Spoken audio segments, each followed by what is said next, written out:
Hi everybody, welcome to another virtual safari experience. I'm your host Suyash. On first camera we have Parth Jain, on second camera is Sujatro Bhattacharyya, and our tracker for the day is Rakesh Singh. We are here in Kitoli zone standing in front of the Darra Talab, and it is absolutely beautiful this morning. Now remember, this entire virtual safari experience is shot on Sony Alpha cameras, and our hospitality partner for this experience is Bagdola. We're bringing you this experience from Bandhavgarh, and as I said, we're in Darra Talab. And I'll just ask Parth to quickly show you the beauty of this waterhole. And these bare trees, these dead trees, kind of give an incredibly dramatic look and experience to this waterhole. This waterhole is visited by 5 different tigers. Starting with, we have Dara Bachi and 2 of her cubs, who are almost at the age of sub-adults now. Then we have D1, beautiful blue-eyed male, and then we have Pujari.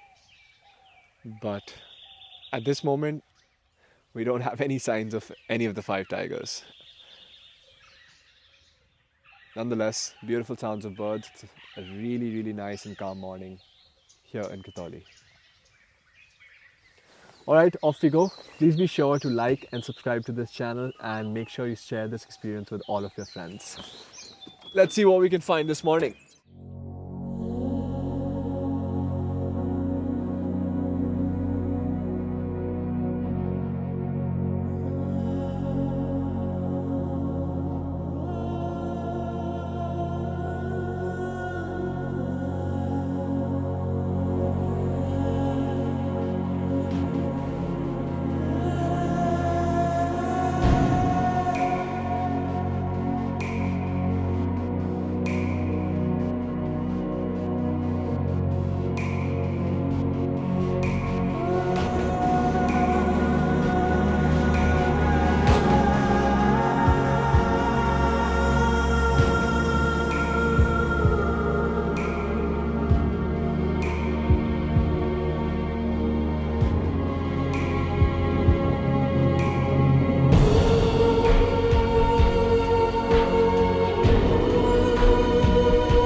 Look at that one sitting so beautifully perched up.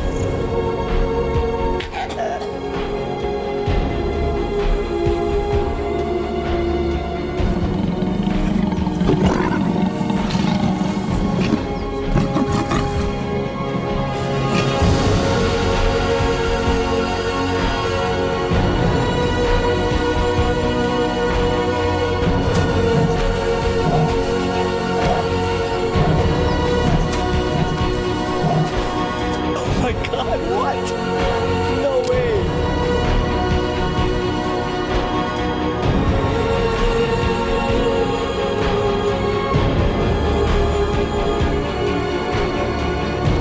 Oh, look at the beautiful sunset.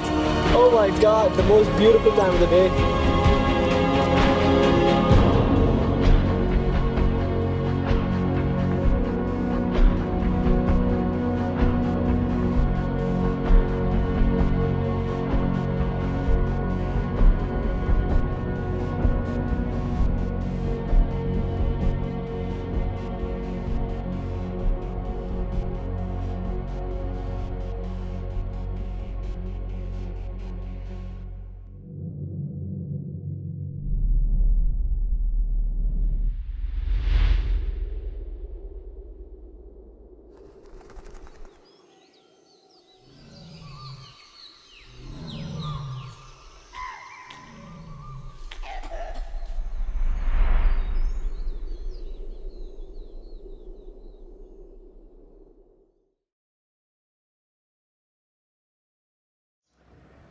We're in Katiba's area now, and right in front of me on the left, we have some nilgai, which is the largest piece of antelope here in Bandhavgarh or all across India, but we have a tiny nilgai as well.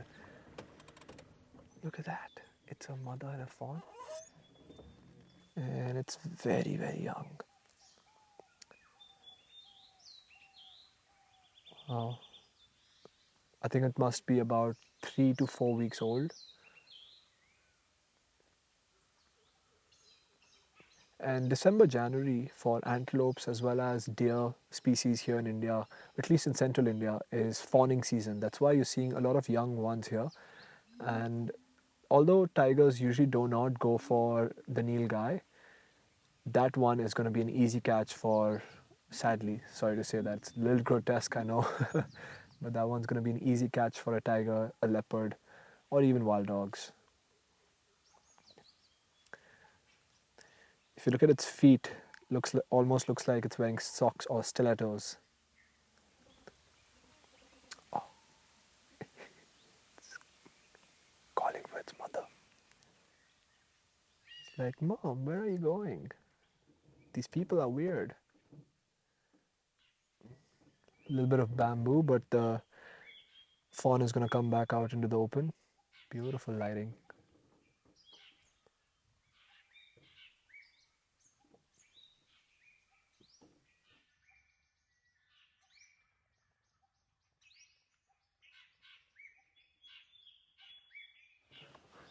That was beautiful.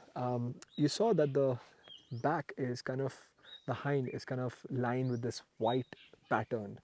And that's essentially to confuse predators when you have a lot of nilgais together and they're going to be moving their tail left to right. That actually confuses the predator and they're not able to focus on one nilgai to go after.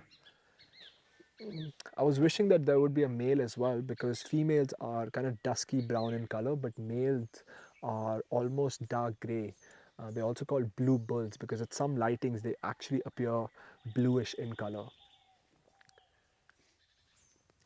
But as I said, we're here in Katiba's territory now. Katiba has, well, had four cubs with her, but earlier on, one of the cubs lost its life, and then the third one was attacked by a male, and that third one was then captured and put in an enclosure for rehabilitation. So she only has two subadults remaining now. I say subadults now, and because they're almost about a year and a half, and there's a male and a female. The male is really bold. His name, people call him Chota Pujari after his father. Some people call him Raja because there's a new saucer here, which is a small water body made by the name of Raja Saucer. So let's see what we can find, if you can pick up any tracks and signs of those tigers, but we're going to continue this way.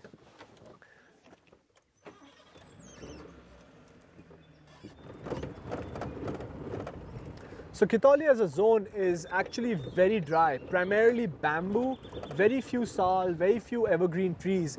And that's why even though we're just 4 months out of the monsoon season, the entire place looks quite dry. And just give it 2 more months and you'll see it completely leafless.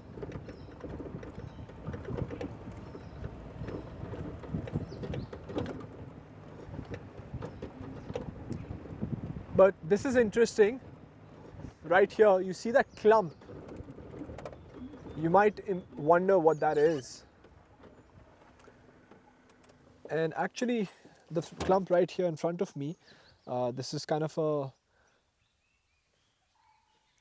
actually, Parth, you can show this one. It's in better light. Alarm call. Alarm call. Alarm call. Okay, sorry. I'm going to go straight because there's alarm calls happening and cheetah deer, and I'll tell you about the clump a little later, or rather while we're driving I can tell you about it. It's a little bit of a forest management that the department is doing because those are essentially weeds and they are in competition to the grass that animals eat, and these weeds are not eaten by herbivores. Sorry, I'm completely distracted by the alarm calls. They were coming from that area where the new saucer is, which is called Raja Saucer. And again, saucer means a small water hole, man-made water hole.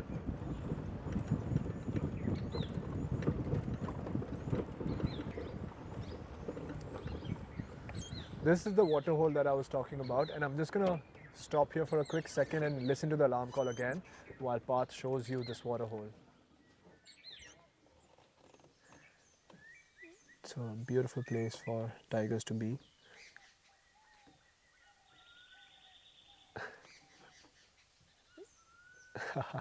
Oh, there's a tree pie, the tiger bird.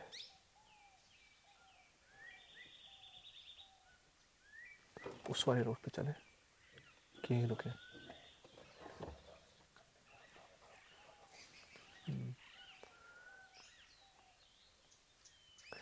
There's a tree pie on the bottom left and also on the top. But guys, I'm gonna keep going in the interest of time because, as I said, the alarm calls came somewhere here on this side, but this road goes straight and then takes a left. I want to take a left and check a little bit there. Then there's another waterfall called Muratara. I want to check there as well. And then we can come here again and look at some of the birds.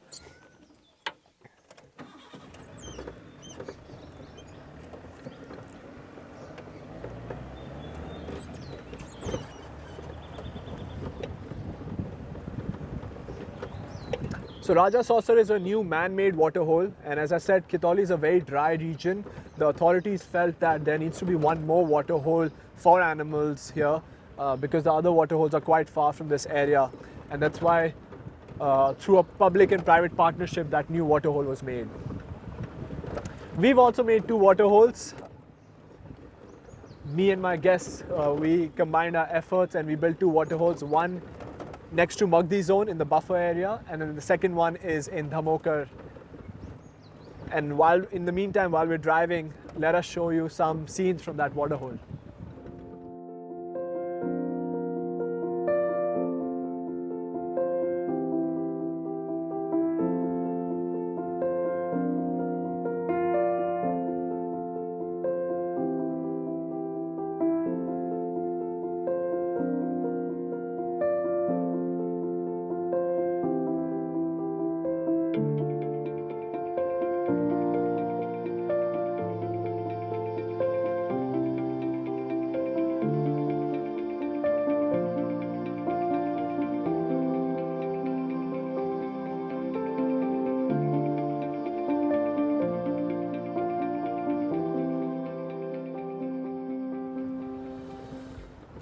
So as you can see, the waterholes are such an important part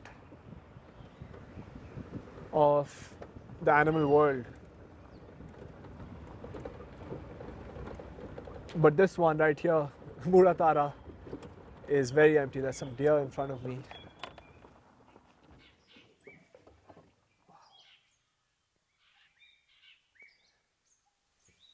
They're very far but very skittish at the same time. Must be at least 50, 60 meters away from them. I wonder why. It's always interesting that, you know, different animals have different kinds of personalities, and some deer are more shy, some tigers are more shy, some people are more shy.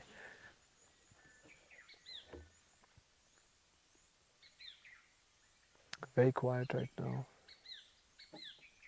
Rakesh, what do you think the plan should be? Okay, so Rakesh's advice is let's just take an entire loop around, come back to Raja Saucer afterwards. This will take about a good look at this.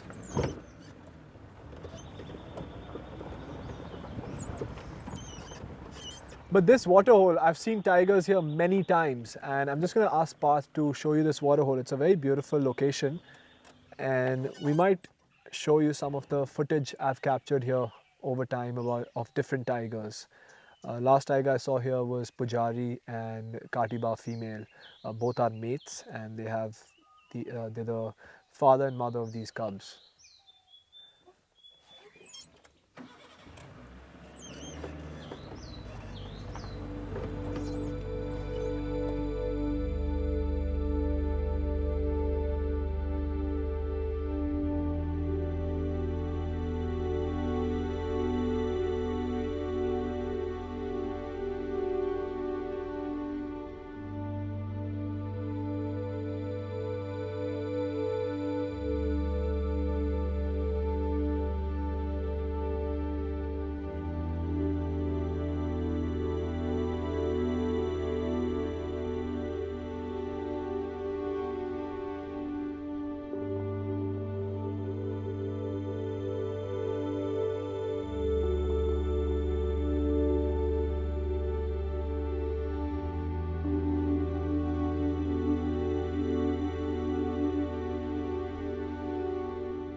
So we've taken an entire loop of this side. There are no pug marks, there are no alarm calls, and we're going back towards Raja Saucer.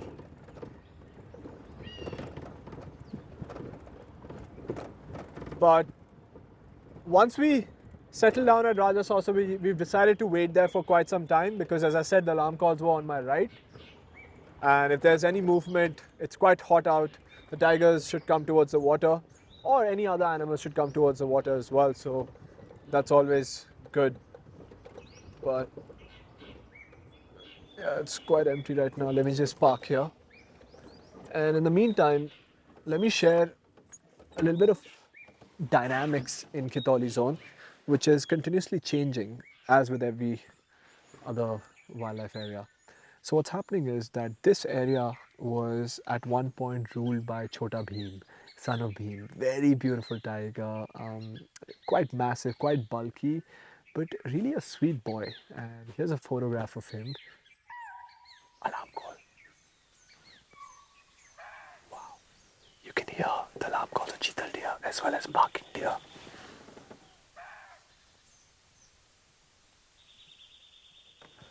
Okay, well, we're standing in the right position because the tigers are definitely here. Whether they show up or not, it's not up to us. But I'm going to continue the story for now. And Chota Bheem was a beautiful tiger, really big and massive.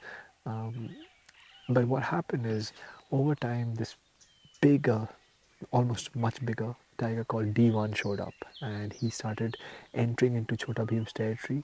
D1 is the son of Dotty and Mahaman from first litter, and once D1 came in, he really gave Chota Bheem a run for his money. They had a couple fights over the last 2 years, and at one point D1 injured Chota Bheem really badly. Chota Bheem was seen limping in April of last year, and sadly, what happened just a month back was that Chota Bheem was found in this area along with a snare on his neck. And after 6 days of searching, the forest department finally caught Chota Bheem, tranquilized him, and then he was transported into an enclosure in Bhopal for further treatment. And he hasn't returned back. I really, really pray that he comes back. But Chota Bheem's removal has created this vacuum, and D1 coming in from one side, D1 really expanding his territory on all sides of Khitoli zone, as well as the other side of Khitoli zone, which is non-tourism area. He is capturing the area of about 2 males. He's quite a bruiser, so he's really capturing a huge area. There are 6 females in his territory, and this area now, because there's a vacuum, a new male has come in. Earlier, Pujari used to be here. Pujari was Chota Bheem's brother, but for almost a month we haven't seen Pujari. So this new male has come in. We're not exactly sure who he is because he's quite shy. He runs away from vehicles. He sometimes charges vehicles because he's not used to it.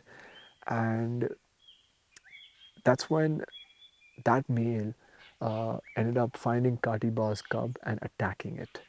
One of the cubs died, and of course, the second one got very badly injured and had to be tranquilized.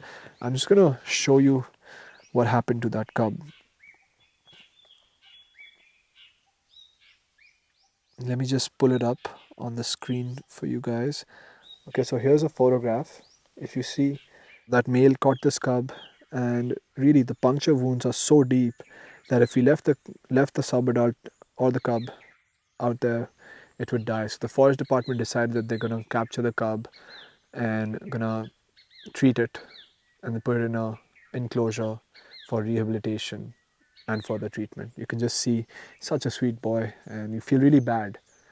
But it is nature, and you might wonder that why are we interfering with nature, and that's because tigers are an endangered species. Every single tiger is extremely important, and sometimes you have to play God and intervene and save a tiger's life. Also remember that in an ideal world, you would have Bandhavgarh connected to other tiger reserves, and all the tiger reserves in India connected to each other or connected to bigger forest areas where surplus populations could go into these pockets and find new areas, new mates to be with.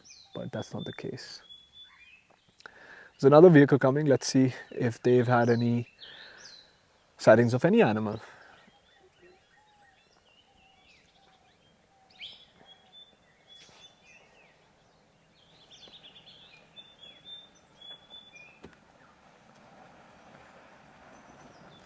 Hello, call आ रही है यहाँ पीछे से, चीतल बोल रहा है और बाकिंग डे अभी।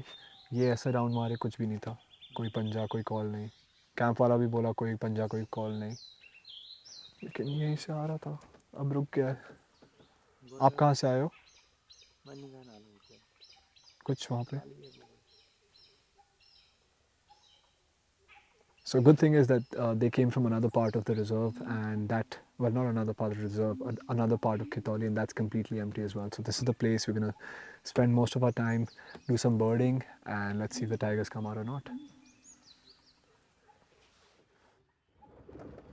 So we decided to push off. We waited for about 1 hour, and there were no alarm calls. And this is the evening safari, so we don't have that much time as well to wait longer, and we're very far away from the gate. So we decided that after waiting for 1 hour, let's go and try tracking closer to the gate as well.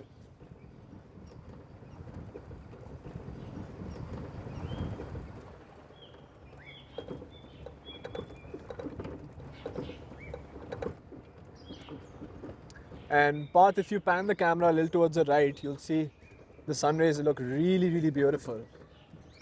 That's the charm of the winters.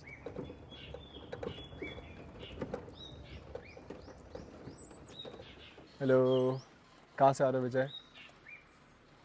अभी वटार वगैरह बनतलैया कहीं भी कुछ नहीं। आती मिले तो चलेगा अंदर कि है? ओके। कॉल थी वहाँ पे, बट और कुछ नहीं।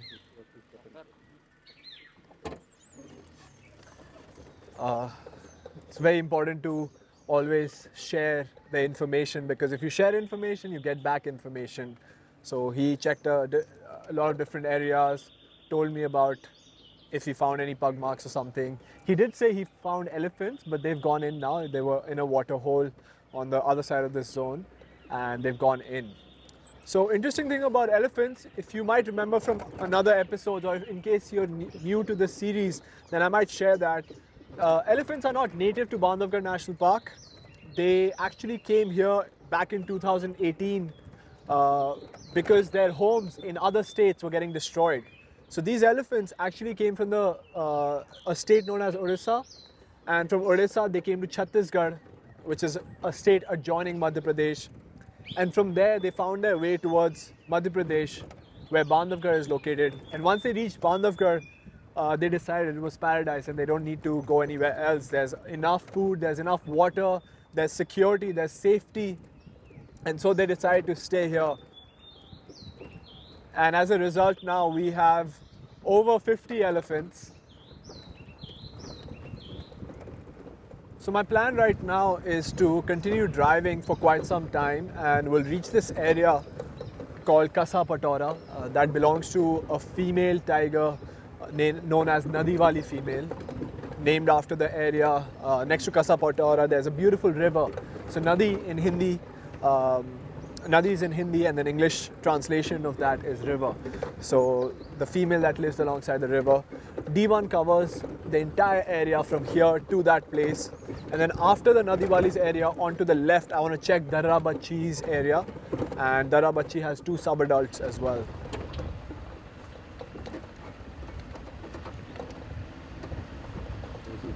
Some people are parked there, and then there's a Gaur. I'm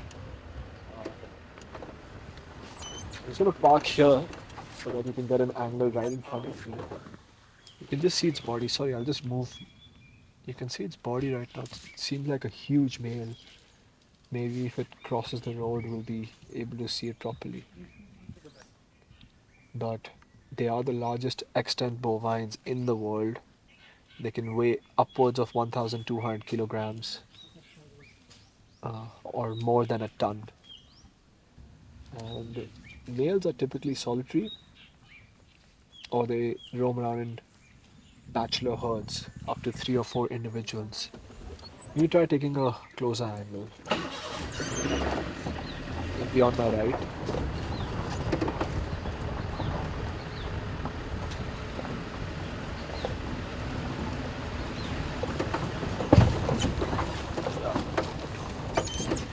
That's better.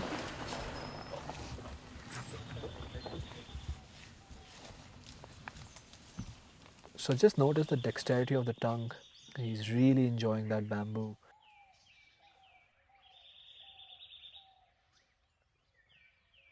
What you can see is the area between the two horns that's known as the boss. And the scientific name of this Indian gaur is actually Bos gaurus, after the boss that you see between the two horns.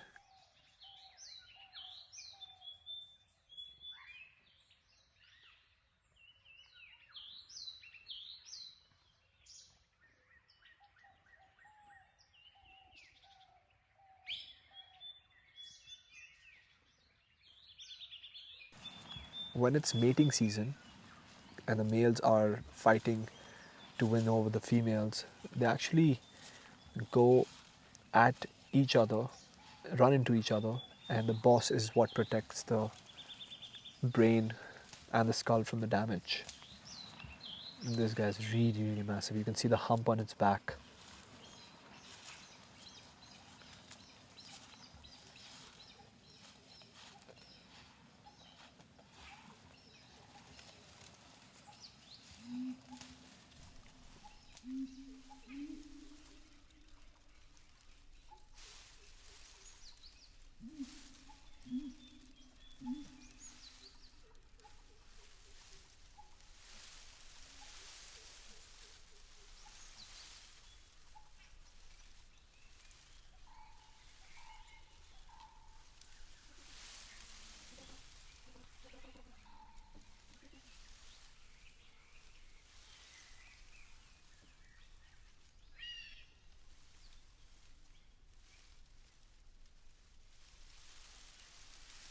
Let me just take it a little further up.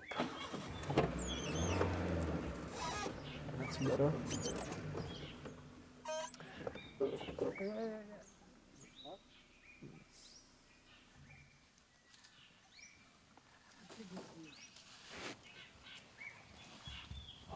Look at that tongue. Has to be at least 10 to 12 inches in length. And these are mostly browsers, less grazers, and that's why the dexterity of the tongue.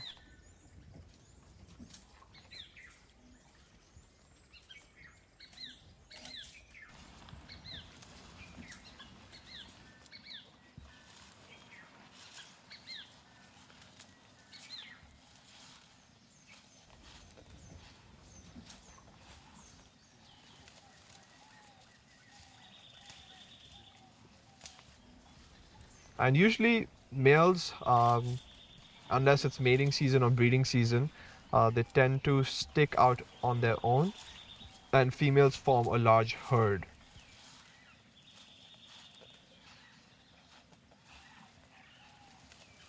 Here in Bandhavgarh, what is very interesting about these gaurs is that we actually faced an extinction, a local extinction of gaur population in Bandhavgarh National Park.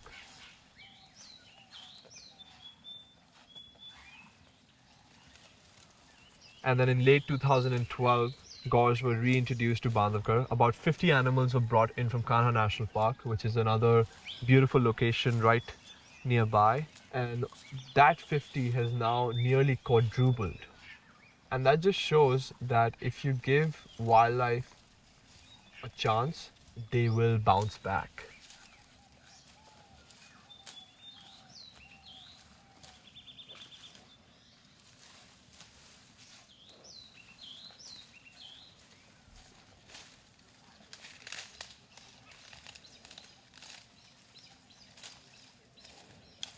Look at him coming. I wish I had my camera.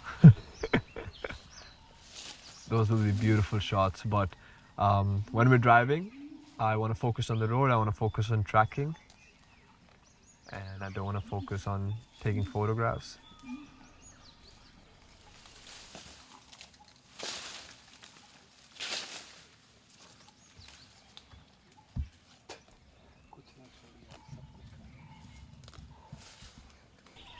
I'm just gonna let you guys enjoy watching this gaur eating. It's so funny and cute.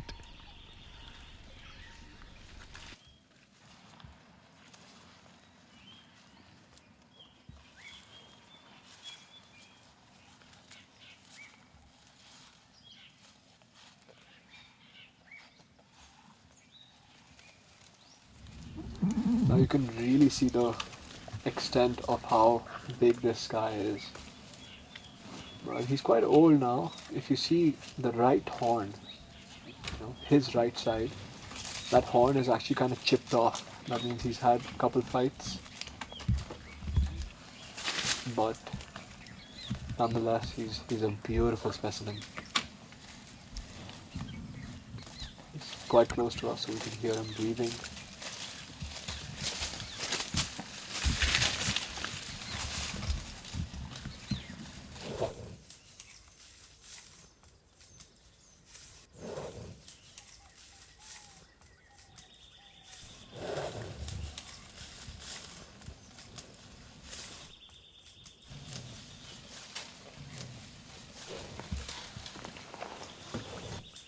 Okay, off we go.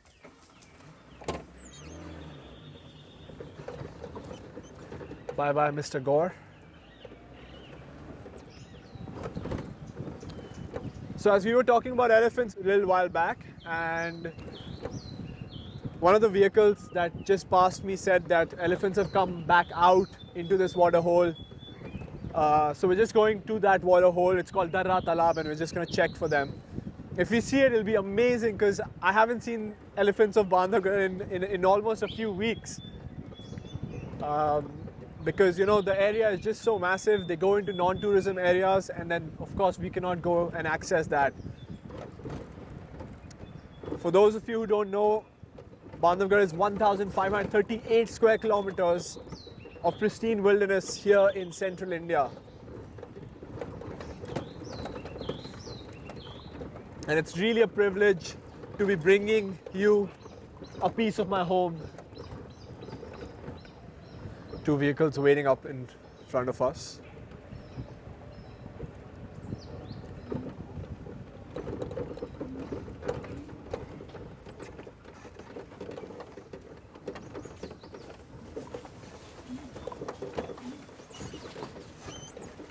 हाथी है?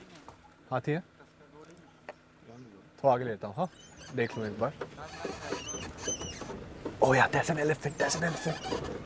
Wow, right in front of me. Beautiful. What a beautiful guy. My God, we're so lucky. And unlike African elephants, only the male elephants in India have tusks, and females do not.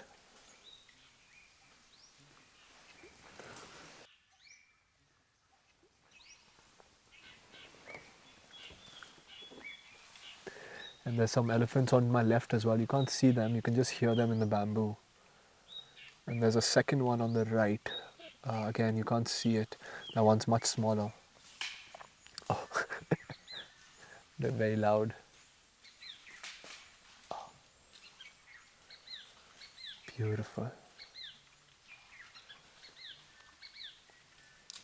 This is the first elephant sighting on our virtual safari experience, so congratulations to all the viewers and our cameraman as well. And there's another vehicle behind me. It might come next to me, so apologies for the disturbance, but everyone's here to see.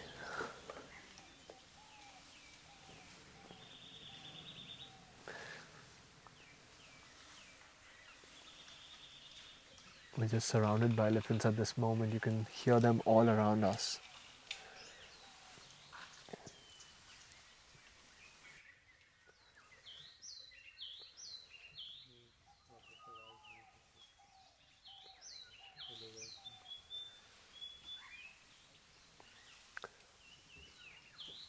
Oh, Parth, there's one coming on your left side.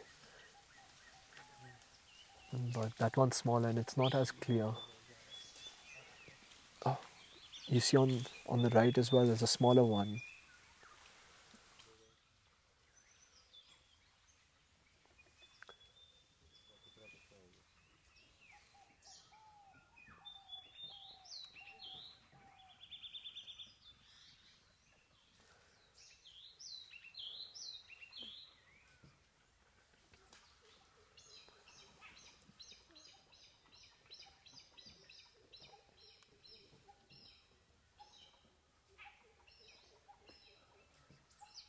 I'll just have to move back because the elephant has come very close to me here and clearly it wants some distance. So let me just go back a little and give it some more space.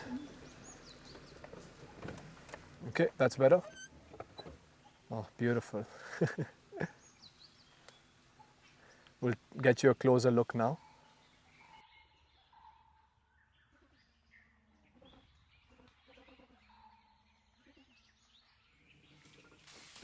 So here we have one of the sub-adults, and this is also male. As you can see, the tiny tusks.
Okay, so right in front of me, on the right side, right here, you can see few elephants are in the background and they're actually waiting to cross the road. They have some young ones with them as well. So, okay, they're coming up. They're about to cross. Oh no, they stopped again. Well, the thing with the young ones are... Oh, oh look at this guy. On the road now, on the road. There's a very tiny elephant on the road coming. Yeah, wow. Beautiful. Oh my God.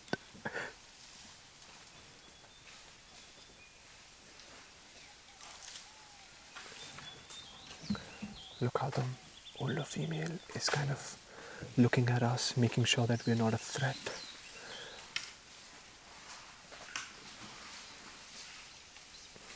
And the male is going to follow them shortly. Or he got distracted by the bamboo once again. Oh, he's about to come as well, following the females.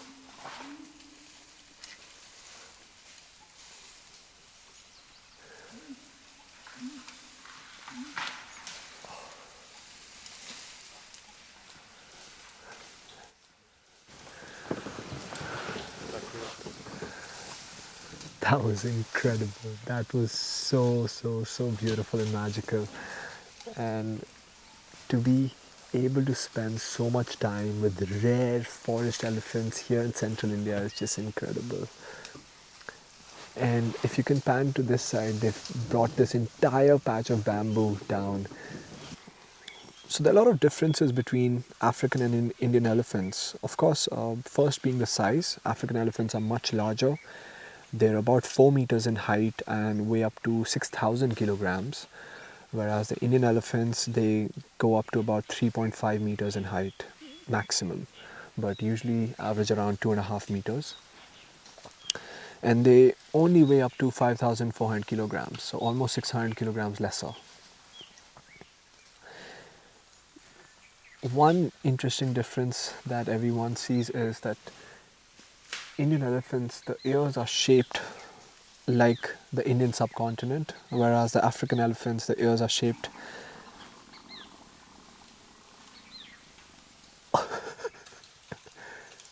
someone's a little gassy today with all that bamboo. That little elephant just farted. Well, not as little, I would say a sub-adult. And African elephants, as I was saying, the ears are shaped like the continent of Africa. Another important factor is the head shape. African elephants have more rounded, almost dome-like head, with a smooth single contour, versus Indian elephants have like a twin domed head with an indentation in the middle.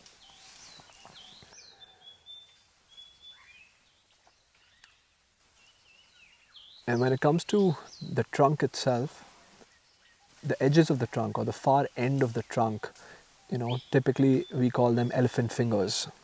So with African elephants, they have two finger-like projections at the tip of their trunk for grasping objects, just like in front of us, this Indian elephant is grasping the bamboo. But Indian elephants have only one finger-like projection compared to the two. And lastly, like African elephants have much more of a rough skin and brownish tint in their skin, whereas Indian elephants are much more smooth and have that grayish appearance.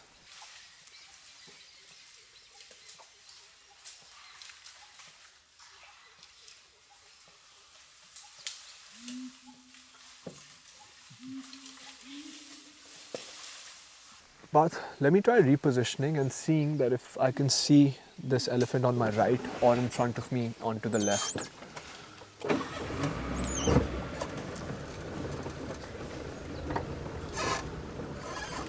Yeah, these ones are quite nice and close to me. I'm just gonna park in this opening. Yeah, there's a young one as well. Wow, beautiful. Notice how the entire herd is protecting the young one. That baby's tiny. I would say just a couple weeks old because it can barely walk properly. And the mothers are very, very careful and defensive. Oh, the baby's suckling.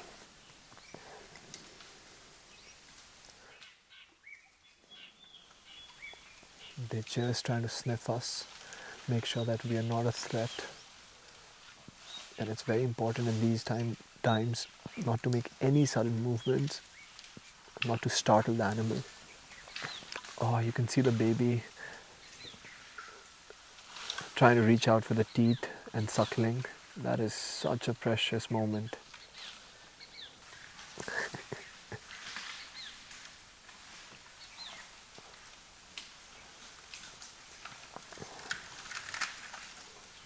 Now you can truly see that they're true forest elephants. They blend in with the surroundings so well and then they just disappear. Okay, it's time to move on. Let these elephants go and let's see what else we can find. This specific path and this spray mark that these are very fresh. Jump on the hind legs, come scratching down. Egyptian vulture. Rejoin and fix the fencing here. It's huge! In places such as this, you can clearly tell that these riverbeds are hotbeds of activity.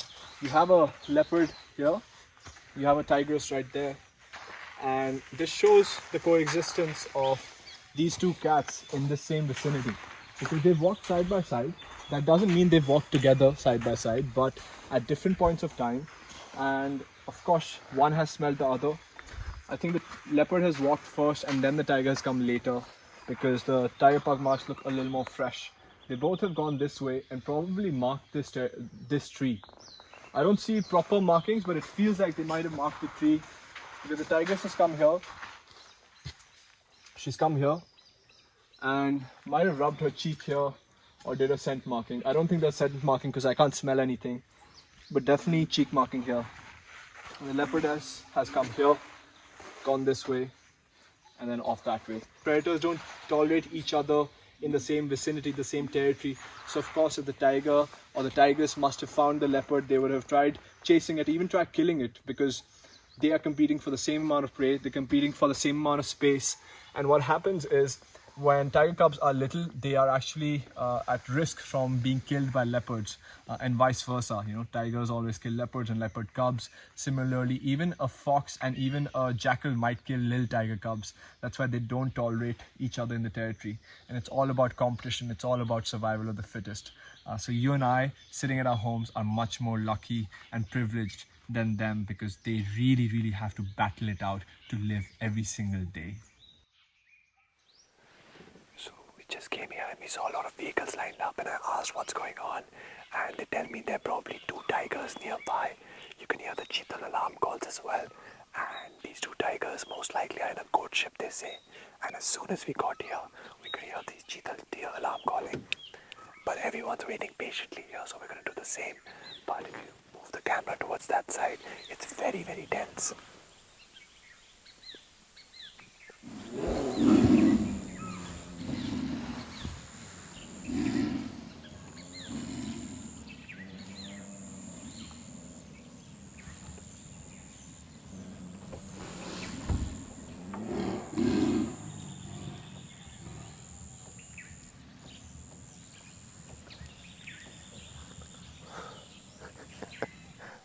God.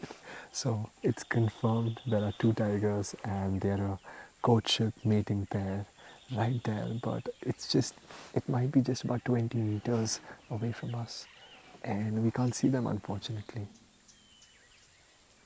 Tigers can mate up to 32 times in a day and the mating can last up to 10-15 days even.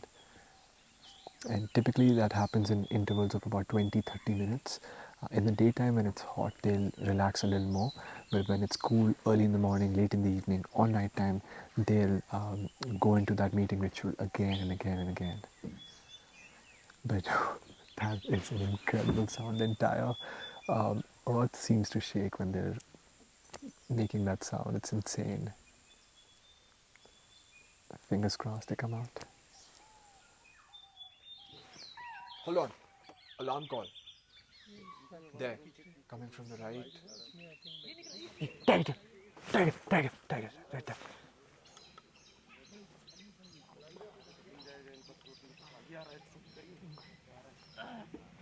Wow. This seems like a female. Could be the Tara female. This is the mating pair we've been looking for. Oh, but she's walking away from us. And it seems like the mating ritual is finished and they're both going their own ways. Well, at this moment it's just the female, but I wonder if the male is around.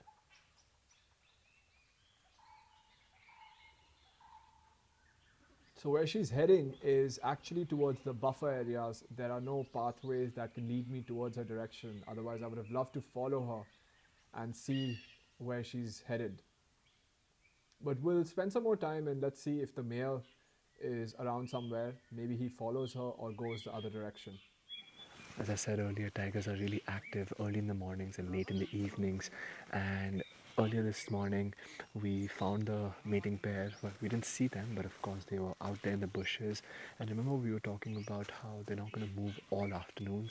Well, it's like really late in the evening now. And it's funny that we found the female right on this side of the building, and this building is actually washrooms for tourism. So it's really funny, but if the female went that way, which is towards the buffer, maybe the male is somewhere around as well. Right, Gaur? And you see people are actually walking, going into the washrooms. And that's right where the tiger was, right behind this tree, under in that riverbed. You can still hear the alarm calls in the far distance. Oh, growling, growling, growling. Yeah, the female is growling, maybe calling for the male. The entire forest just echoing with the calls. Tiger, tiger, tiger. That's the male coming.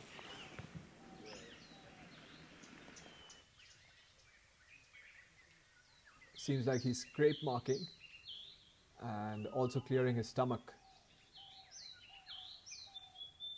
We're hoping that he moves towards the right and we'll be able to get a closer look.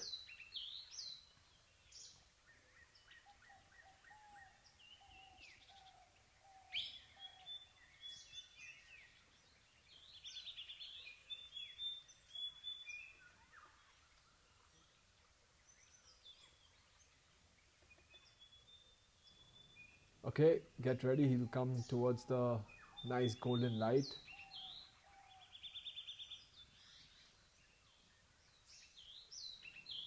Wow, beautiful.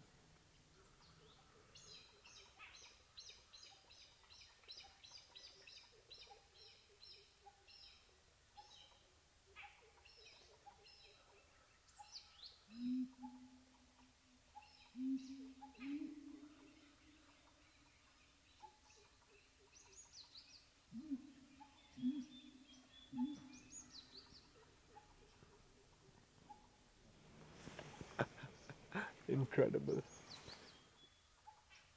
Oh, he's coming very close.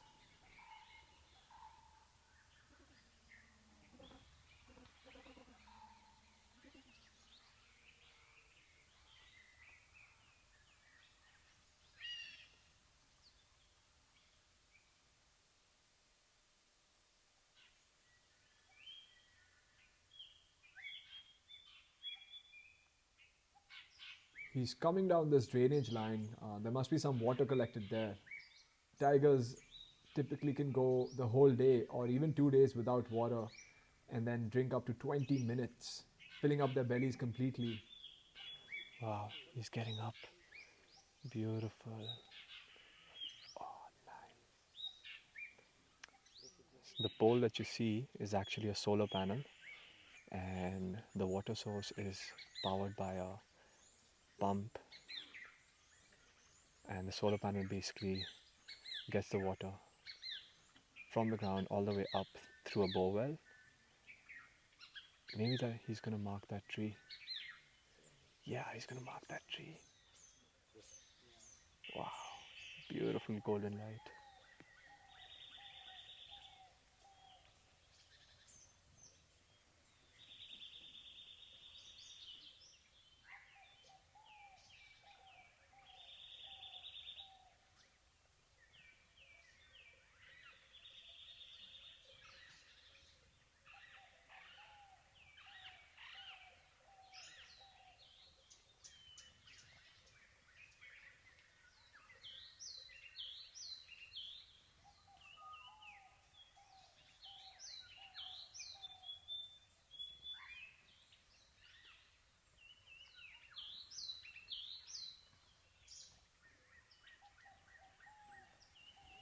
Okay, slowly but surely he's gonna disappear into the distance.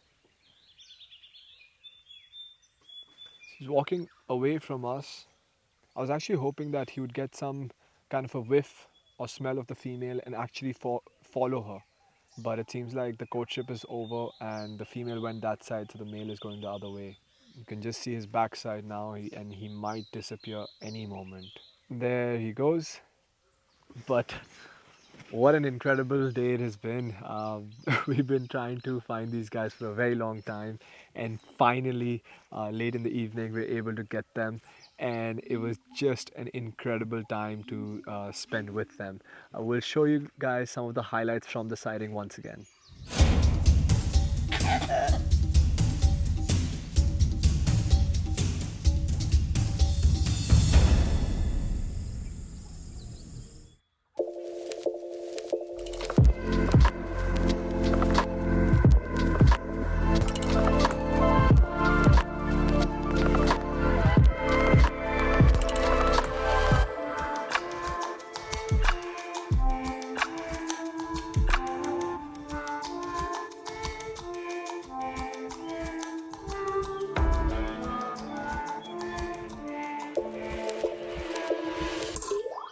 All right, that's all for today's drive. Thank you so much for joining. Once again, my name is Suyash Keshri and you're watching Tiger Safari. On first camera, we had Parth Jain. On second camera was Sujatro Bhattacharya, and our tracker for the day was Rakesh Singh. We were coming to you from Bandhavgarh National Park in central India, and it has been an absolute pleasure hosting you. I'll see you guys on the next drive. Make sure to let your friends and family know to join in. See you guys. Take care.